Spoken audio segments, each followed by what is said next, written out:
with you. Yeah, glad to see you today. Is my big day because I'm your student. In the past, I saw a lot of content, weird video on YouTube. Many things taught me a lot about watch.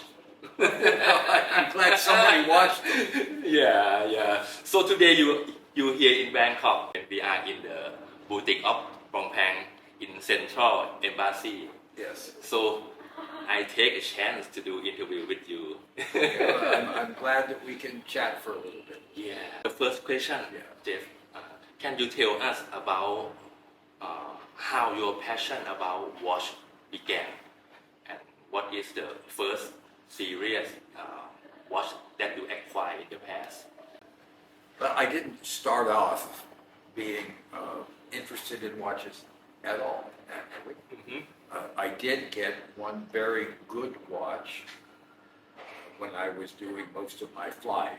I was a flight instructor and flew my own plane. Wow. Wanted to have a good chronograph. If you're a pilot, you understand the importance of timing in the air, and the chronograph is essential.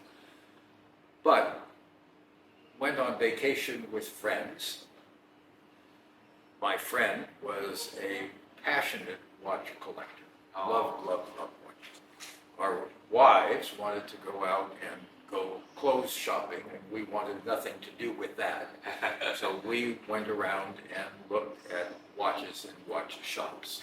At that point, I hadn't really paid any attention to watches or what watch brands were or anything other than I had a chronograph. During that time, I sort of had my eyes opened up. Wow. And ended up buying a Blancpain. Moon phase with complete calendar. Oh.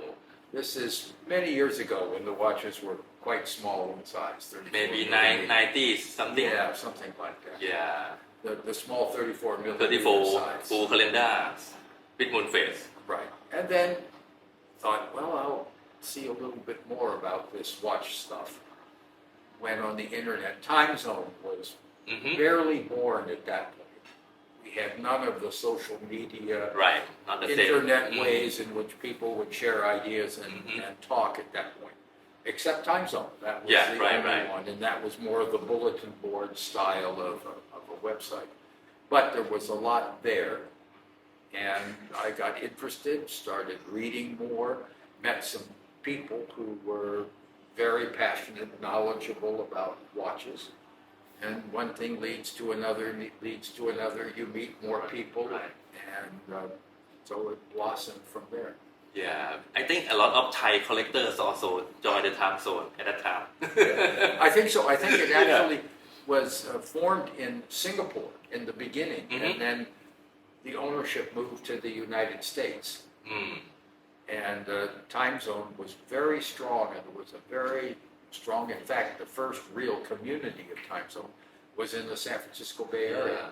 A lot of data, a lot of useful information about watch in there. Exactly. We learned a lot. And a lot of people who knew a lot about watches. Right. For the second question, I think I can guess.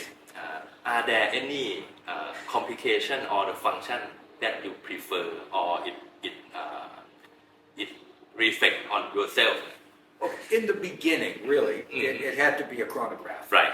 I mean, chronographs have always been close to my heart, and I now own a lot of them. I think it's one of the most useful for what I was doing, functions in a watch. When you're flying an airplane, chronograph you have to have. But then, you discover calendar complications, perpetual calendars and other things. And then at some point, it's not technically a complication, but I think most collectors see it that way. I got fascinated by tourbillons. Wow. And so you learn more, and you find a need to have more kinds of watches as you go along. Right. Tourbillon is another step for the collectors, I think. Yeah, it is. I mean, to be honest, it's visually the most enthralling of all of the complications that you find in a watch. Again, every person who wants to be technical will say a tourbillon is not a complication, because a complication is something in addition to timekeeping. Right. But we all know that we think of complications as something difficult to do and more complicated to do, so I'll call it a complication. Yeah. On the other hand, the real reason for a tourbillon, you know, was in the days of pocket watches that you wore in your vest. So the watch was always in a vertical position, and the tourbillon is helping to bring more precision to timekeeping in that environment. On the other hand, you wear a wristwatch and it's a human tourbillon. You're always moving it into different positions. Yeah. But it's the most fun to look at. Yes. Yeah. But plus, you have to appreciate the art of making the tourbillon. Right. Always. Right. These are pieces of wonderful craft. So you understand that, you value it. It brings you a lot of pleasure to know how something had been done in the past. Yes, agree. Next question. If you need to give some advice to the people who start collecting a watch, or maybe who are collector like right now, what is the advice that you want to give to them? Well, first of all, you're going to make mistakes. In the beginning, you do. There are things that you haven't learned yet. Learning.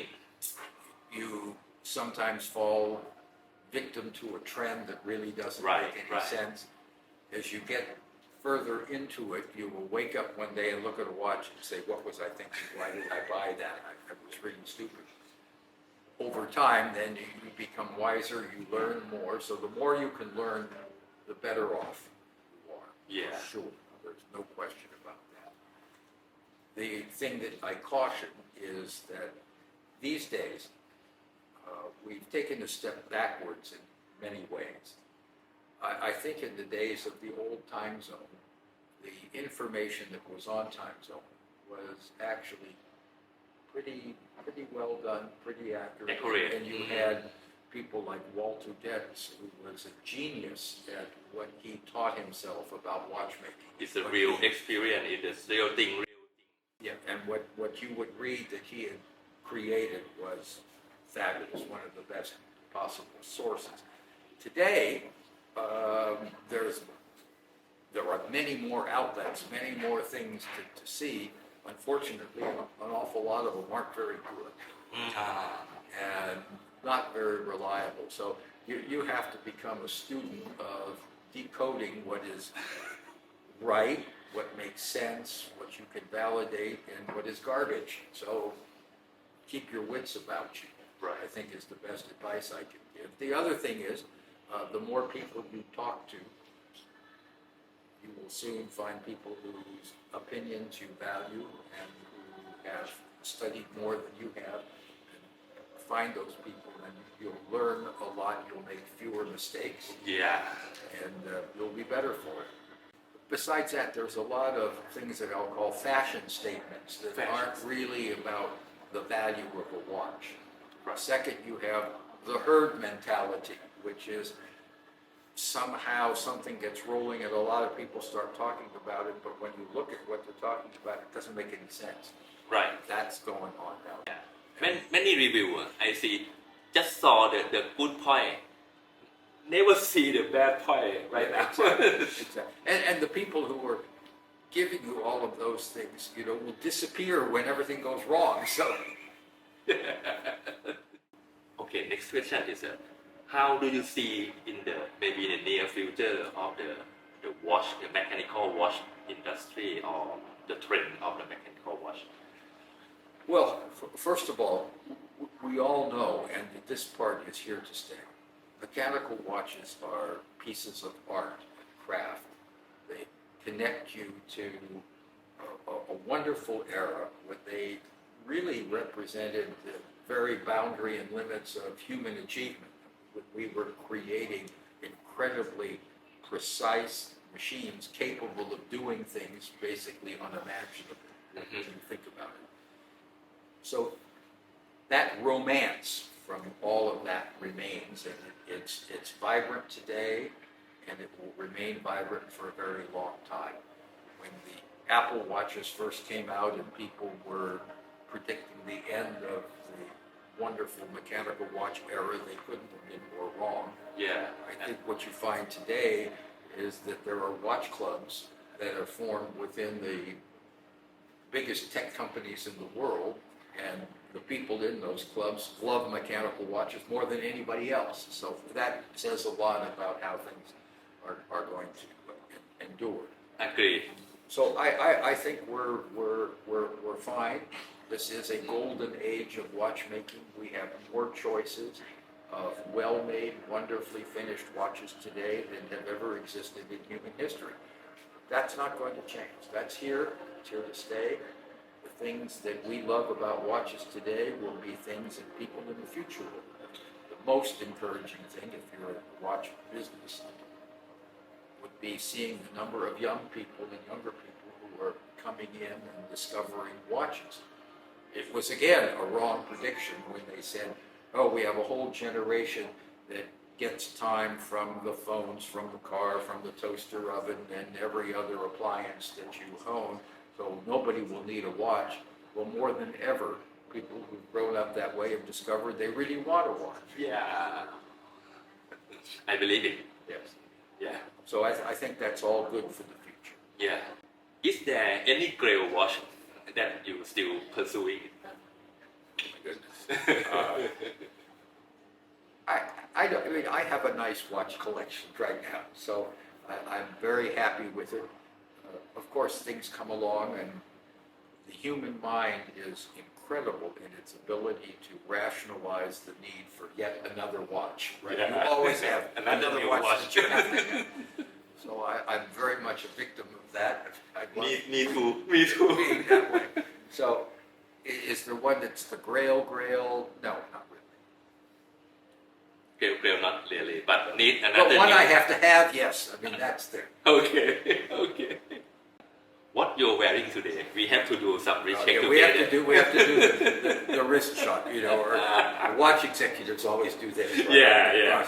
So I'm wearing a Blancpain perpetual calendar, Wow. array, the 40 millimeter size, with the, they call it dégradé, so it's a green dial, but it's not a uniform green color across its surface. It's darker at the edges, slightly lighter toward the middle of the watch. Yeah, I think it's last year model, right? Yeah, exactly, from last year. It's an extremely classic, elegant, thin, wonderful watch. I love the balancing of the calendar inside of it, and the 40 is very suit with you. Plus, it has a large seconds hand, which I love. There are a lot of perpetuals, you know, with no seconds hand, and in a way that bothers me. I love to see the watch running. That's always a good sign. Yeah. Right?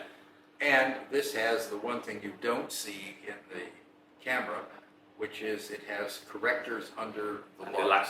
So you don't need any tool or toothpick to adjust the watch. If it's run down, you can do it with your fingertips. Collector, we don't want the watch to have a scratch. When we do have a tools, Right. Yeah, it's very risky. For that kind of watch, you use a toothpick. But the beauty of this is you do it with your fingertips. Right. And this is patented by Blancpain, and it's unique in the world of calendar watches to have the ability to set the watch so easily. Yeah. Blancpain has not said enough about its correctors under the lens. For me today, I wear Le Mans. Yeah. From classic chronograph. Yeah. Benedict Piquet 1185. Very nice movement.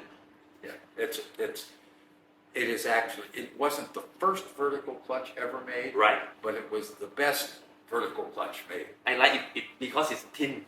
Yes. Very thin. Right. In the function with date and chronograph.